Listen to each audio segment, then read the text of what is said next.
বিশালগড় পূর্ব লক্ষ্মীবিলে অবস্থিত শ্মশান কালীবাড়ি। এই মহাশ্মশানে পুজো দিয়ে অন্যান্য দিনের মতোই বাড়ি চলে যান পুরোহিত রঞ্জিত চক্রবর্তী। শনিবার দিন সকালবেলা মন্দিরে এসে তিনি দেখতে পান মন্দিরের শিবলিঙ্গের ত্রিশূল নেই, শিবলিঙ্গের সাপের বিগ্রহ ভাঙা, শিবলিঙ্গে লোহার কিছু দিয়ে আঘাত করে শিবলিঙ্গ কেটে দিয়েছে এবং মন্দিরের রক্ষিত নন্দীর বিগ্রহ ভাঙা এবং শিবলিঙ্গে আঘাতের চিহ্ন।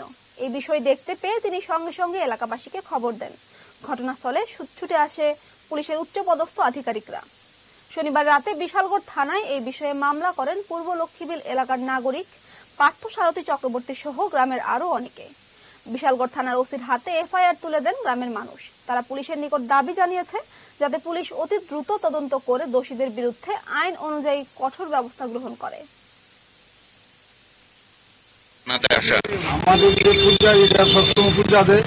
আজকে সকালে যখন ফুল টুল নিয়ে মন্দিরে গেছে, গিয়ে দেখে কালী মন্দির তালা ঠিক আছে, শিবের যে মন্দিরটা ওইটার মন্দির শিবলিঙ্গের সামনে যে নন্দী মহারাজ থাকে ওইটারে উঠে ফেলাই রাখছে এবং ত্রিশূলটারে পিল্লা সেরা এরা দিয়া শিবলিঙ্গের ভিতরে 3-4টা ফার দিছে, দিয়ে এটা ভাঙতে পারছে না এবং ত্রিশূলটা সহ সাপটারে ভাঙ্গা তুলে ফেলে দিছে।